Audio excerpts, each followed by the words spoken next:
Ward number 9 मधून मला ticket न देता मी हे करता मी वार्ड नंबर 10 मध्ये गेले आणि 10 मध्ये सुद्धा माझ्यावर तिथे सुद्धा अन्याय झाला. चव्हाण साहेबांनी बोलून घेऊन मला चव्हाण साहेबांनी बोलून म्हणले आम्ही सगळ्या जणांनी अंगावर वगैरे टाकण्यासाठी मॅक्झिमम 1 तास आम्ही तिथं म्हणजे पार्टी कार्यालयाच्या बाहेर होतो आणि साहेबांना सांगितलं की जर तुम्ही आम्हाला भेटणार गेले तर आम्ही अक्षरशः आता घेणार आहोत. मग साहेबांनी आम्हाला बोलवलं, चर्चा झाली आमची आणि साहेबांनी सांगितलं आणि डोक्यावर हात ठेवला, मी तुझ्या पाठीशी आहे, टेन्शन घेऊ नको, तुझं तिकीट फायनल आहे. ऐन टाईमला त्याला का घेतलं, महादेवी मठपतीचं नाव असताना साहेबांनी आशीर्वाद दिल्याच्या नंतरचा साहेबाचा माझ्यावरला डोक्यावरला हात जाते, याच्या पलीकडलं दुर्दैव माझ्यासाठी नाही आहे. महापालिका निवडणुकीच्या अनुषंगाने सर्वच पक्षाची यादी जाहीर झाली आहे. याच यादी दरम्यान भाजपकडून अनेक निष्ठावंतांना डावलण्यात आल्याचं समोर आलं आहे. त्यातीलच आपल्यासोबत एक महिला पदाधिकारी आहेत ज्यांनी मागील अनेक महिन्यापासून निवडणुकीची तयारी केली होती, मात्र ऐनवेळी त्यांचं तिकीट कापण्यात आलेलं आहे. आपल्यासोबत महिला आहेत, त्यांच्याकडून जाणून घेऊयात. ताई, काय नाव आहे, काय पद्धत, काय सांगाल, तुम्ही निवडणुकीची तयारी केली होती, ऐनवेळी तिकीट कापण्यात आलं? मी एक भारतीय जनता पार्टीची महिला प्रदेश सचिव आहे आणि गेली 15 वर्ष झालं भारतीय जनता पार्टीची सक्रिय म्हणून काम करते. ज्यावेळेस इथं कुणीही नव्हतं महिलांमध्ये, ज्यावेळेस सारिताई पुरंदरे वगैरे ज्यावेळी माझी नगरसेविका होत्या, त्या टाईममध्ये आम्ही फक्त इथं शीतलताई भालके असतील, मी आहे, त्यात लक्ष्मी वाघमारे आहे आणि शततारका आहे, आता काही नवीन आलेल्या महिला आहेत त्यामध्ये लेना, या सगळ्या महिलांनी आम्ही ज्यावेळेस कुणी नव्हतं तेव्हापासून आम्ही इथं काम केलं आणि अचानकपणे आमच्या एक झोपेत दगड झालेला आमच्यावर.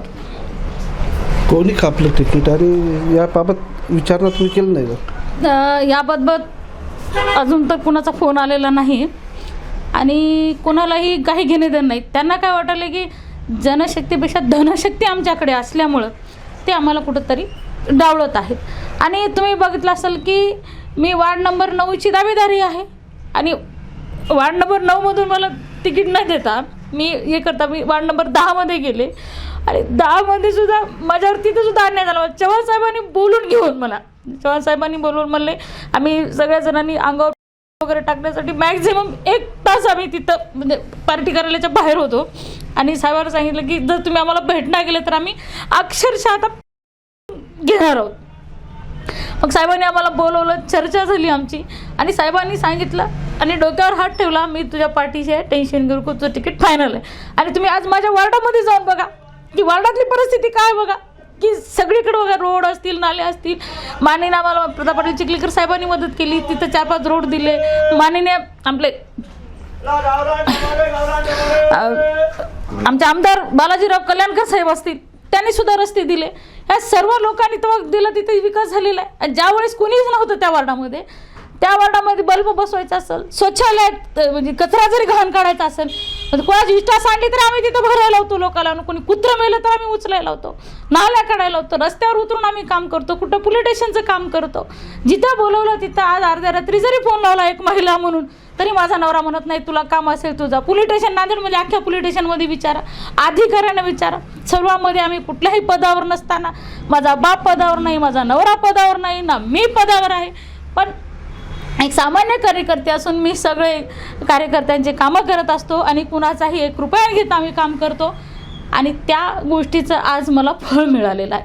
कारण मी वार्ड नंबर 10 मध्ये दावेदारी केली, त्या वार्डमध्ये तिसरा म्हणजे ज्या गलीमध्ये तो राहत नाही आणि तिथं कोणी दावेदारी केली नाही, फक्त 2च माणसांनी दावेदारी केली, एक आमचे मनोज जाधव आणि महादेवी मठपती, आणि दोघांनाही आज बिचारा तो शिवसेनेत गेला आणि मी इथं जाग्यावर आहे.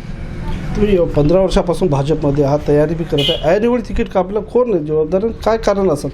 आज जबाबदार म्हणलं तर साहेब माझ्यासोबत पॉझिटिव्ह होते, पण काही जे लोक आहेत आमचेच आहेत त्या लोकांना माझं तिकीट कापलं आणि चव्हाण साहेबांना काय नाईलाज होता की गोपछडे साहेबांना नाईलाज होता, पण साहेब जर माझ्या पाठीमागे राहिले असते तर नक्की माझा आज विजय झाला असता. तुम्ही काल एक व्हिडिओ पण फेसबुकवर लाईव्ह केला होता, त्याच्यात तुम्ही म्हणले की मला नवरा एकासोबत आणि ह्याच्यासोबत आणि दुसऱ्याला जे फडणवीस साहेबांना शिवाय दिले त्यांना तिकीट देण्यात आलं. काय तुम्ही बघितलं असेल की तुमच्याकडे ते व्हिडिओ पण असतील, बघा तुम्ही. ओबीसी आंदोलनामध्ये त्यांनी सरळ सरळ काळे झेंडे दाखवले आई बहिणीपर्यंत गेले, देवेंद्र फडणवीस साहेबांच्या पार्टीवर बहिणीपर्यंत गेले, पंतप्रधान साहेबांपर्यंत गेले. ज्या सगळ्या लोकांना शिव्या दिल्या अशा महेंद्र देवमुंडेला त्याच्या पत्नीला तिकीट दिलं वार्ड नंबर 10 मधून. आज तुमची परिस्थिती मी बघत नाही. तुम्ही व्हिडिओ काढा पाठीमागले आणि पाठवा आमच्या पक्षश्रेष्ठीला. अशा लोकांना काय म्हणून लोक देतील तिकीट निवडून? आणि कोणा अजेंड्यावर तो लोक पुढे जाणार आहे? मी भाजपचा आहे का मी भिंगेचा माणूस आहे? आज जरी इकडे असला तर भिंगेचा माणूस खास आहे. त्यांना वाटत असेल काही त्याच्याजवळ कुठली मायापुंजी आहे, बाप तहसीलदार आहे का कोण, आम्हाला काही माहीत नाही त्याचं. पण त्यानं कोण्या बेसवर तिथं आला, ऐन टाईमला त्याला का घेतलं? महादेवी मठपतीचं नाव असताना साहेबांनी आशीर्वाद दिल्याच्या नंतरचा साहेबाचा माझ्यावरला डोक्यावरला हात जाते. त्याच्या पलीकडलं दुर्दैव माझ्यासाठी नाही आहे. असं अशोक चव्हाण यांचे एक इच्छुक असे जे उमेदवार होते त्यांना बी डावलण्यात आले. त्यांनी गंभीर आरोप बी केला होता तिकिटामध्ये पैसे त्याबाबत काय? 100% खरं आहे. त्यामध्ये दुष्यंत सोनावळेंनी सांगितलेलं आहे, त्याचे व्हिडिओ पण आले, बातम्या पण गेल्यात आणि त्या बिचाऱ्यावर पण अन्याय झाला आहे. आणि खरंच आहे, पैशाशिवाय इथं मार्गच नाही. त्यांनी कुठं पैसे जमा करायला लावले आज तुम्ही बघता परिस्थिती, ते आम्हाला सगळं माहीत आहे. कोणाकडे पैसे जमा करवले, कसे केले, कोण कोण कुठं दिलं, सगळं माहीत आहे. आज तुम्हाला सांगतो वार्ड नंबर 9 मध्ये आज इथे सदिच्छा सोनी नावाची बाई आहे. तिचा नवरा मटका चालवतो. मी सरळ नाव घेतो. तिचा नवरा मटका चालवतो. ती बाई टेबलवर बसून पैसे घेते. हॉस्टेल आहे त्यांच्याकडं. आज कोणाला काय पुरवले जाते हे सगळ्यांना माहीत आहे. सरळ सांगायची गरज नाही, जग जाहीर आहे. तशा लोकांना तुम्ही दिलं. मला सांगा, आज पाटील म्हणून दिलं, मारवाडी म्हणून दिलं का पाटील म्हणून दिलं? पक्षश्रेष्ठीने ओळखून घ्यावं. आणि लोक पण समजदार आहेत. पाटलाला मतदान करतात का मारवाला मतदान करतात हे पण बघून घेतील ते लोक. आर्थिक उलाढाल कोण करत आहे असं या तिकिटाबाबत? बघा, काही जबाबदारी लोकांना दिलेली आहे. ते लवकरच तुम्हाला मी आता लवकरच आज पक्षश्रेष्ठीला एक दिला इशारा. मी लवकरच उपोषणाला बसणार आहे पार्टी ऑफिस पुढे. बघूया याच्यानंतर अजून काय काय होतं ते, याच्या नाट्य घडामोडी.